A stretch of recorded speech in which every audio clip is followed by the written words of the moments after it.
लिए बुनकरों के ऊपर लांछन लगाता है कि बुनकर इतने पैसे का इस्तेमाल करते हैं।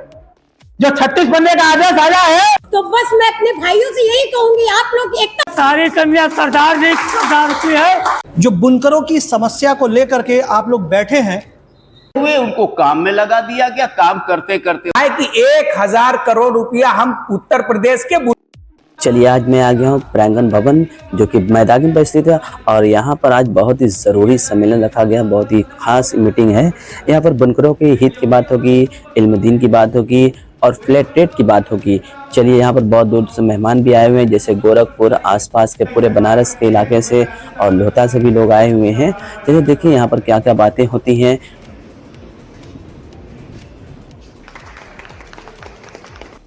अपना अपना सबको पक्ष लेना है। मैं अपने पक्ष बता रहा हूं। मैं लोहता की तमाम 90% 5 किलोवाट के बुनकरों के वो तरफ से मैं ये कह रहा हूं कि अपना अपना विचार है।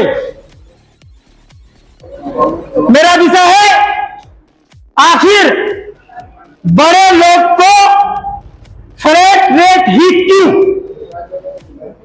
अब वो दौर नहीं है। अब 65 रुपया 150 रुपया नहीं है। अब सस्ता नहीं है बिजली।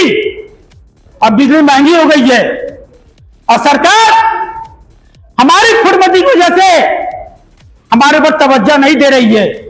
ये लॉलीपॉप दिखा रही है। कांडा में मीटिंग हो गया तो यहां सर्वे करा लिया, तो गोरखपुर में सर्वे करा लिया, तो बनारस में सर्वे करा लिया। अगर देना रहता तो दे देता। जो अभी 36 पन्ने का आया है, जो 36 पन्ने का आदेश आया है अखिल भाई, तो उसमें 5 किलोवाट को बढ़ाकर 20 किलोवाट कर दिया गया। लेकिन हमारे 200 रुपया प्रति यूनिट को क्यों नहीं देना गया? सवाल पैदा होता है। और आज वो पहले के दौर नहीं है। हाथ उठाइएगा। किसके कारखाने में 24 घंटा मशीन चल रही? जरा हाथ उठाइए, हाथ उठाइए। आपके यहां 24 घंटा चलती है मशीन? क्यों हाथ उठाए आप?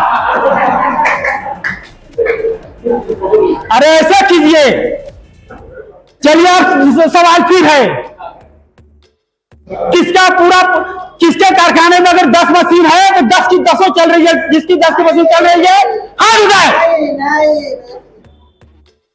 मेरा कहना यही है कि जब हमारी मशीन चल नहीं रही है, हम पूरा रात दिन मशीन चला नहीं रहे हैं, हम मशीन बंद करके हम दावत खा रहे हैं, मशीन बंद करके हम 15 दिन ईद की छुट्टी मना रहे हैं, मशीन बंद करके हम 15 दिन बकरीद की छुट्टी मना रहे हैं, 3 दिन 12 दिवस को बंद कर रहे हैं, 4 दिन से बरात को बंद कर रहे हैं, तो फिर हम मशीन बंद करके सरकार को पैसा क्यों दे?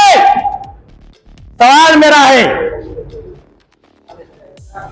हम वही बात करते हैं कि जितना हम चलाएंगे उतना हमसे पैसा लीजिए।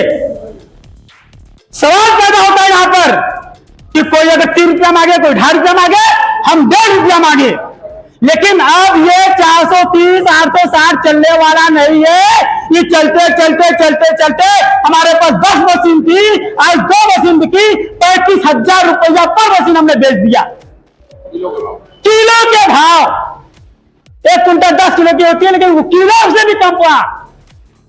तो 35,000 की मशीन ये हम भुक्तभोगी हैं। तो मेरा ये सरकार से मांग है कि आप हमें 2 रुपया पर यूनिट के हिसाब से हम गरीब बुनकरों को बिजली दीजिए। हमें जरूरत नहीं है, हम बुनकर हैं, हमें बुनकर कनेक्शन दे रहे हैं, हम उससे लून चलाएंगे। ये सरकार इमारत, उससे हम एसी फेसी नहीं चलाएंगे। हमें लून चलाने के लिए आप 2 रुपया पर यूनिट दीजिए। यही से मैं अपनी बात को खत्म करना चाहता हूं। मेरी बात को अगर कोई समर्थन देना चाहता है तो हाथ उठाए। बाकी फ्लैट रेट वाले भी अपना हाथ उठवा सकते हैं। अस्सलाम वालेकुम। अख्तर हुसैन की तरफ से दिल से सलाम अर्ज करता हूं। आज इस बनारस की सरजमी पर जो बुनकरों की समस्या को लेकर के आप लोग बैठे हैं, वाकई ये समस्या ऐसी है कि अगर इस समस्या पे हम लोग फोकस ना करें, इस पे काम ना करें, तो शायद आने वाला कल बुनकरों के लिए और भी घातक होगा। बहुत जरूरी है कि इनकी बेसिक जरूरतों को पूरी की जाए। बहुत जरूरी है कि इनके मेहनत का हक इनको दिया जाए। बहुत जरूरी है अपनी बात शासन और सत्ता तक पहुंचाई जाए, और बहुत जरूरी है आपस में मोहब्बत और इखलाक पैदा किया जाए। मैं आप लोगों को बता दूं, अभी सर ने बहुत अच्छी बात कही है। मैं शिक्षा का एकदम पक्षधर हूं। मैं आपको बता दूं कि इस दुनिया में अगर आपको सफल होना है, इस दुनिया में अगर आपको कामयाब होना है, इस दुनिया में अगर आपको अपना लोहा मनवाना है, तो सबसे पहले एजुकेशन की तरफ आपको मूव करना होगा, तालीम की तरफ आपको मूव करना होगा, शिक्षा की तरफ आपको मूव करना होगा। जब आप एजुकेशन लेंगे, तालीम लेंगे, शिक्षा लेंगे, तो मैं बता दूं, जो बुनकर आज मजबूर है, लाचार है, अपनी बातें किसी और के जरिए लोगों तक पहुंचाता है, वो अपना प्रतिनिधित्व तो खुद करेगा, किसी की जरूरत नहीं होगी उसको। और सबसे अहम बात मैं आपको बताऊं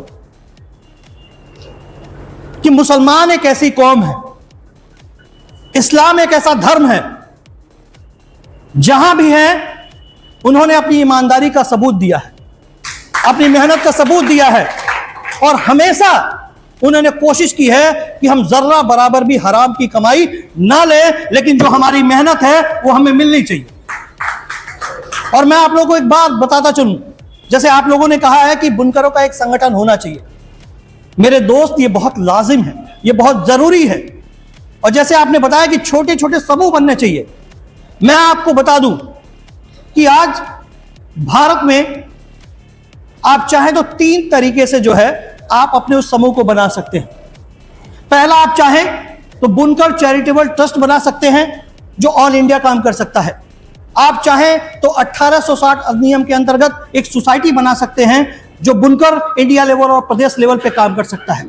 अगर आप चाहें तो रजिस्ट्रेशन करा करके संवैधानिक दायरे में आकर के, कानूनी दायरे में आकर के आप अपनी बात रख सकते हैं। और जब आप रजिस्टर्ड होंगे, जब आप कानून के दायरे में होंगे, जब आप संविधान के दायरे में होंगे, तो आपको किसी की जी हुजूरी करने की जरूरत नहीं है। मैं आपको बताऊं, इस बात को याद रख लीजिए आप लोग। आज बुनकर परेशान है, आज बुनकर लाचार है, आज बुनकर रो रहा है कि हमारी आवाज कोई क्यों नहीं सुन रहा। मैं बस आपसे इतना कहता हूं कि संविधान के दायरे में आइए, रजिस्टर्ड हो जाइए, अपनी कमेटी को मजबूत करिए, अपनों को जोड़िए, एक एक बुनकर को जोड़ दीजिए और जोड़ करके तिल से ताड़ बना दीजिए। लोग आपके पास आएंगे, आपको कहीं जाने की जरूरत नहीं है, क्योंकि आप लोगों में आपसी तालमेल नहीं है, आप लोगों में आपसी भाईचारा नहीं है, आप लोगों में आपसी मोहब्बत नहीं है। खुद को कहते तो मुसलमान है लोग, लेकिन एक दूसरे के दिलों में नफरत है।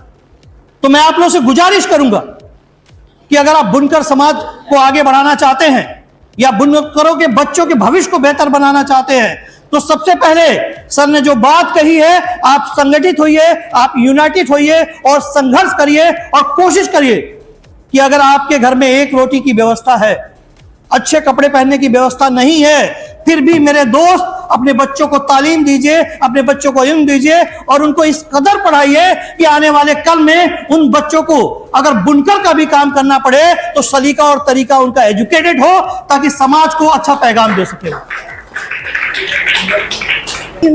तो मैं ये कहना चाहती हूँ कि मैं भी देखती हूँ कि आप लोग के बीच, मैं मुस्लिम एरिया में जब मैं जाती हूँ तो देखती हूँ कि कुछ ऐसी बहनें हैं जो हमारे सरदार मातो और बड़े बड़े एरिया के जो भी लोग हैं उन बहनों का ध्यान दें। मैं देखती हूँ, मैं क्षेत्र में जाती हूँ जिस घर में लूम चलते, और लूम की समस्या मैं देख रही हूँ यहाँ पे जो अपने बनारस में है, करंट बिल नहीं निकलती है।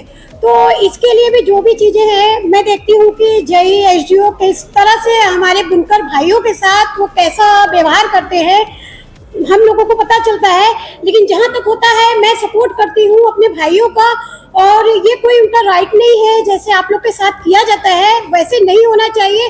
तो बस मैं एक ही बात कहना चाहूंगी कि हमारे मुस्लिम भाई एकता बनाए, एकता में बहुत ताकत होती है। अगर आप सब एक रहेंगे तो हम बड़ी से बड़ी जंग जीत लेंगे। बुनकर सम्मेलन करने की जरूरत क्यों पड़ी। और बुनकरों की सबसे बड़ी समस्या बुनकर मजदूरों की मजदूरी है, चाहे वो कोई समस्या, चाहे शिक्षा की समस्या हो, पढ़ाई की समस्या, और इसका जिम्मेदार पूरी तरह सरदार साहिबान लोग हैं। वो कैसे शादी कैसे होगी ये तय करेंगे, बंदी कैसे होगी ये तय करेंगे, लेकिन मजदूर की मजदूरी कैसे बढ़ेगी ये कौन तय करेगा। बनारस में सबसे ज़्यादा तादाद इन्हीं दोनों की, सबसे ज़्यादा मेहनत यही तबका कर रहा है, लेकिन सबसे ज़्यादा परेशान यही लोग हैं। आज जो भी साड़ी के कारोबारी हैं, साड़ी की दुकान है, साड़ी की, वहाँ पर एक साड़ी दिलाने वाला व्यक्ति अगर 10,000 की साड़ी दिला रहा है तो उसको 30% कमीशन यानी 3,000 रुपये मिल जाता है, लेकिन एक मजदूर दिन भर मेहनत करता है, उसकी मजदूरी क्यों नहीं दी जा सकती। तो ये सब्सिडी, तमाम तरह की बातें, ये सब फालतू बकवास है। उनकी जो चीज तैयार कर रहे हैं उसकी पूरी कीमत मिल रही है, लेकिन उस कीमत का बंटवारा दलाल टाइप के लोगों के बीच में हो रहा है। जो मेहनत कर रहा है उसे मजदूरी नहीं मिल रही, और इसकी पूरी जिम्मेदार सरदार साहबान लोग हैं, क्योंकि सारी चीजें जब वो तय करते हैं, बंदी कब होगी, शादी कैसे होगी, बारात कितनी आएगी, शादी कैसे होगी, बारात कितनी आएगी, तो बारात होने, शादी होने के बाद वो बच्चा, वो अपने परिवार को परवरिश कैसे करेगा, ये कौन तय करेगा। तो ये सारी कमियां सरदार की है, और बनारस के सरदार सिर्फ 1% लोगों का नेतृत्व करते हैं, 1% का, 99% उन्हें कोई मतलब नहीं है, यही हकीकत है। और उन्होंने अपने समाज में जैसे पार्टियों में, चीजों में स्लीपर सेल होते हैं ना, उस तरह इन लोगों ने मजदूर के बीचों में अपना स्लीपर सेल सो रखा है। मजदूर क्या कर रहा है, कहाँ क्या प्लानिंग कर रहा है, वो सारी प्लानिंग की जानकारी आती रहती है, उसको अपने हिसाब से लोग मैनेज करते रहते। तो इस सारी समस्याओं की एक ही जड़ है मजदूरी, और मजदूरी ना बढ़ने का जिम्मेदार पूरी तरह सरदार साहिबान है। ये मेरी अपनी सोच है और मैं ऐसा सोचता हूँ। तो कहीं ना कहीं इसमें मजदूरों की भी कमियां हैं, मजदूर तबका एक नहीं हो पा रहा है, और उसकी वजह है मजदूर तबका इतना लाचार, इतना परेशान है कि अगर 2 दिन वो काम नहीं करेगा तो उसको बच्चे खाएंगे है, तो वो मजबूर हो के कम मजदूरी में काम करने के लिए मजबूर है। और जो लोग बाहर जा रहे हैं वो मजदूरी ही उनको बाहर जाने पे मजबूर कर रही है। तो जब तक बनारस में मजदूरी पूरी तरह ठीक रूप से मजदूरों को नहीं मिलेगी, तब तक मजदूरों का पलायन रोका नहीं जा सकता। और ये जिम्मेदारी सरदार साहिबान की है, ये जिम्मेदारी समझते हुए बुनकर मजदूरों की मजदूरी जल्द से जल्द बढ़ाना चाहिए। कि हर दौर में तरक्की हुई और उस तरक्की की रफ्तार में हमारे बुनकर भाई पिछड़ते चले गए, ये सबसे बड़ा ड्रॉबैक था। और उसके पिछड़ने की असल वजह तालीम। बच्चे बड़े हुए, उनको काम में लगा दिया गया, काम करते करते उनकी दिलचस्पी काम में हो गई, और काम करने के बाद जब थोड़ा बड़ा हुआ, आपने महसूस किया, उसका दाखिला करा था तो स्कूल से भागना शुरू किया उसने। आप यकीन मानिएगा कि ठीक यही चीज मेरे साथ भी थी। इब्तिदाई दौर में गुर्बत का जमाना था, लेकिन पढ़ाई के साथ साथ काम भी करना था। कोई हौसला नहीं था ऐसा, जो कोई तरीका नहीं था जिससे मैं अपने आप को यह महसूस करता कि मेरे लिए पीठ पर कोई हाथ रखा है जो मैं पढ़ सकूंगा। लेकिन कहीं ना कहीं वो हाथ, वो हौसला आपको मिलता है, और वो मिला। मदरसे से पढ़ने के बाद, ऊंची तालीम हासिल करने के बाद, यहां तक कि करघे का कोई हिस्सा बाकी नहीं था जो हमने छोड़ा हो, चाहे कारीगर से, हुनर से, बिनने से, बिनाने से, सब लेकर। और करते हुए मैं अपनी बात की शुरुआत एक शेर से करूंगा। उम्र भर बुनकर यही भूल करता रहा, उम्र भर बुनकर यही भूल करता रहा, धूल चेहरे पे थी, आईना साफ करता रहा। अभी बृहस्पतिवार को 3 दिन पहले हम लोग गए थे लखनऊ में, विधानसभा सत्र 1 दिन का चल रहा था। तो उसमें रात को हमारी मेरठ के विधायक रफीक अहमद अंसारी साहब से बात हुई।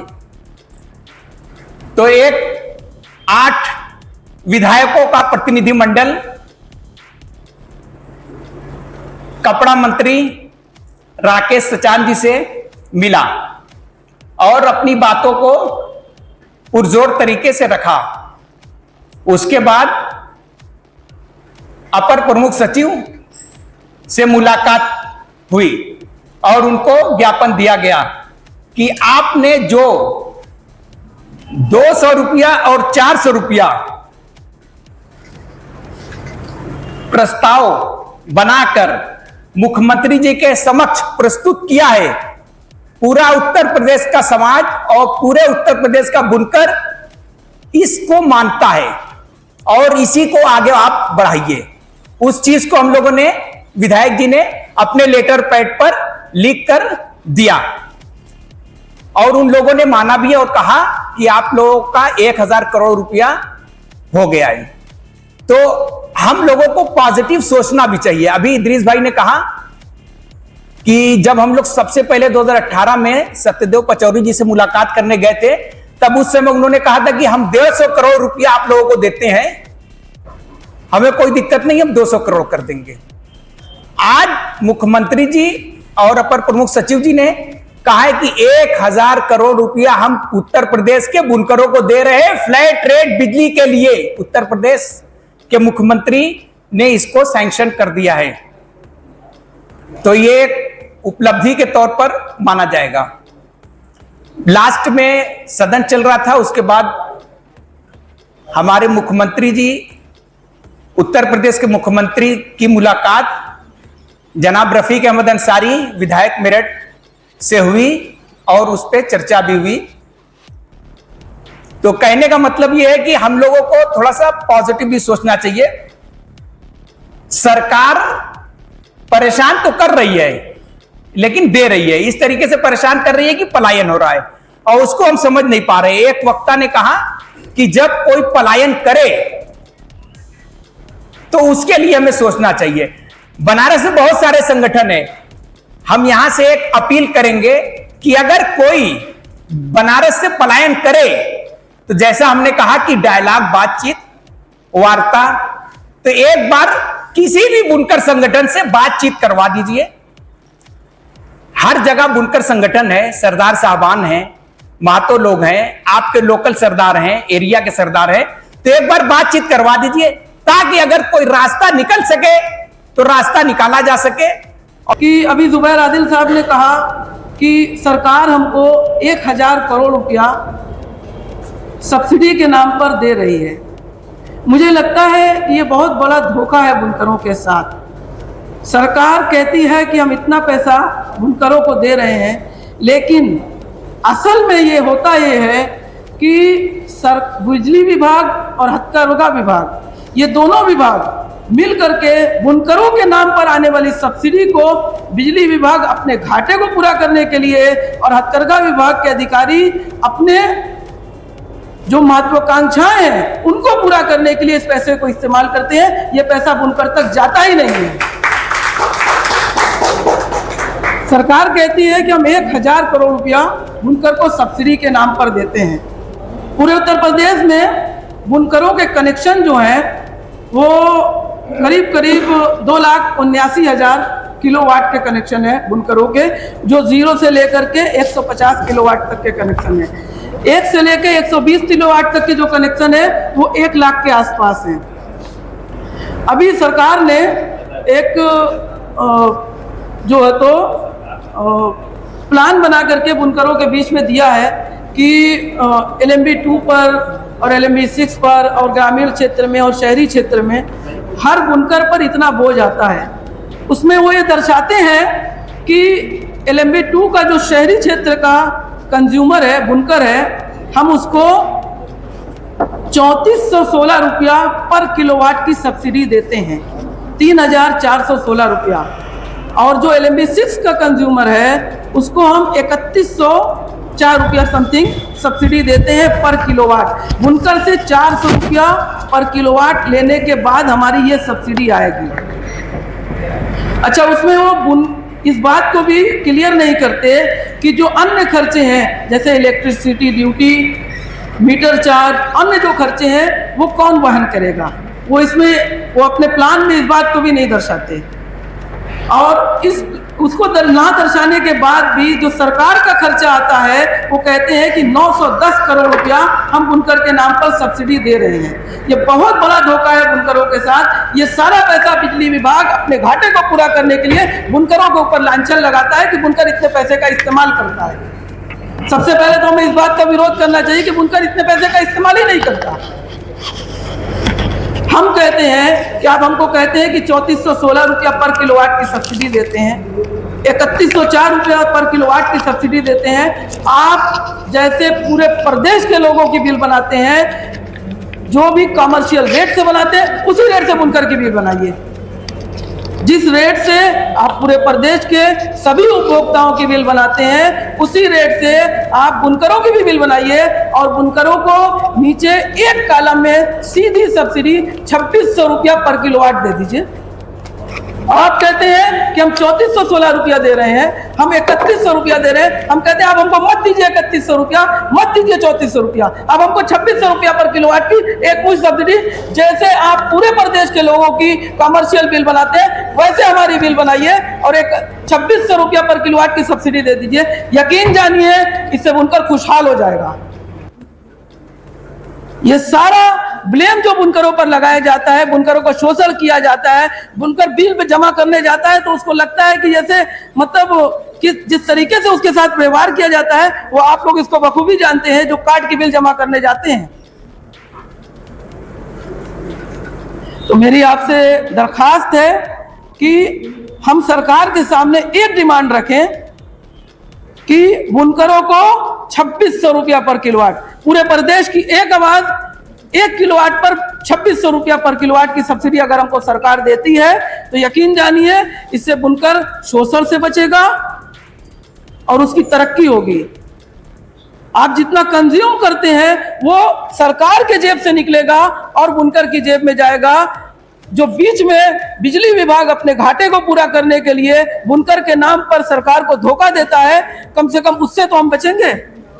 सरकार की जेब से अभी पैसा निकलता है 1000 करोड़ रुपया और शायद मुझे लगता है कि 300 से 400 करोड़ रुपया वो बुनकरों तक पहुंचता होगा, उससे ज्यादा नहीं पहुंचता। इन्हीं बातों पर मैं अपनी बात को खत्म करता हूं, वक्त भी बहुत हो चुका। तो फिर मैं आपसे माजरत करता हूं कि मुझसे कहने सुनने में अगर कोई गलती हुई तो माफ कीजिए। हम ये चाहते हैं, हमारी माजरत है, गुजारिश है कि ये दाल और भात और गोश्त से कुछ के ऊपर थोड़ा सा और कामों में हाथ बटाएं ताकि जो बुनकर की पलायन की समस्या है, पलायन ऐसे ही शौक से तो कोई नहीं जा रहा है, परेशान होकर जा रहा है, तो मजदूरी वगैरह का भी ध्यान आप लोग दीजिए, क्योंकि अगर मजदूरा की मजदूरी नहीं मिलेगी तो ये धंधा ही खत्म हो जाएगा। ये धंधा अगर जिंदा रखना है तो उसको मजदूरा की मजदूरी मिलेगी तभी तो वो काम चलेगा, वरना ये काम खत्म हो जाएगा। सिर्फ कागज में लिखा रहेगा कि बनारसी साड़ी, जबकि बनारसी साड़ी का मतलब ये होता है कि बनारस बना कैसे, सब तरह का रस मिला के तब बना बनारस, हर तरह का फूलों का रस मिला के तब बना बनारस। तो सिर्फ कागज में बनारस रह जाए और बनारस का काम